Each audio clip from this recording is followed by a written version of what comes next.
I get really nervous around people that have theologies that can answer every question. This is pure Jesus because I honestly don't know what to do with this conversation because I see both sides of it. Me too. I do too, and I'm in the band. You know what I'm saying? Yeah. So it's like, I can't figure God out totally with this situation, but I know it's good and he's touching people. That's If one you thing I told me do that know. you didn't wrestle with rejoining Korn, I would trust you less. But the more you keep telling me about when you rejoin Korn, it was a struggle. And at first you're like, you wrestled with it before you settled on what you were going to do. That helps me process a little bit better. If you would have blindly run back into it, I would have thought, man, how genuine was Brian's encounter in the first place? I'm not so sure this tension's ever going to decrease for you or for me. Because for every story of the young man that the video went viral and in testimonies you know that are real, if any testimonies come across your path of the negative impact of the lyrics of the music, it just makes you stop and like, man, I don't know what to do with this. I mean, you were there that night. I know that you're a huge man, Brian, of integrity and character.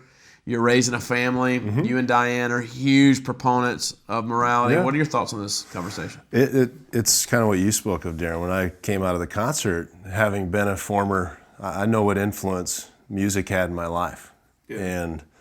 And before I came to know the Lord, I was dark. And I was attracted to certain lyrics, certain sounds, certain things. And then now you start having babies, start having kids. Yeah. And your instinct is to protect.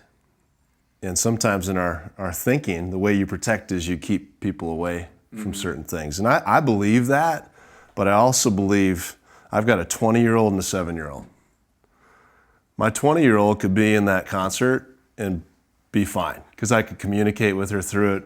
My 7-year-old, right? would not. You see, but there's a difference. I think it speaks to maturity too. And exactly. As a parent, I'll just look at it from a father's perspective.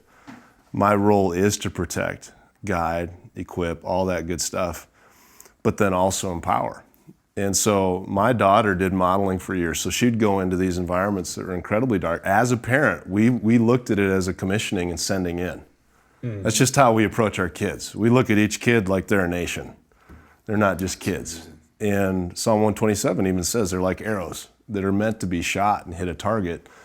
And so our goal with that was just to prepare them for that. Now, I will say this, having gone to the concert, been in that environment, watched the Slipknot and saw the altar and saw all that stuff, because I dabbled in witchcraft and dabbled in certain things, some of it felt very familiar. Mm-hmm. Does that make sense? It's like there's stuff that is in us, and now I wasn't attracted to it. I didn't feel like, oh no, I'm in trouble. Did you feel like I don't want to be here? No, because or uncomfortable because because I was there with you. And greater is he that is in you. Yes, and I'm like, I'm not going to give the enemy credit he doesn't deserve, but I'm also going to be smart and shrewd too when it comes to protecting my life, guarding my eyes and ears. I like to walk in integrity. You can call it holiness, you can call it whatever. Everybody has different views on that. But when I saw the fruit after, my instinct wasn't, oh my goodness, who's going to follow up with these people? My instinct was to rejoice. Yeah. Because people got rocked and touched. Yeah. And I think we have to have enough confidence in the one who actually causes the growth, which is God. Paul said that to the Corinthian church. He said, some sow, some water, but it's only God that can cause the growth. And I think you're wired for evangelism. You're wired to reach and scatter seed. And you got to be confident and comfortable with that and trust that he's a lot better at causing growth than any one of us can manipulate.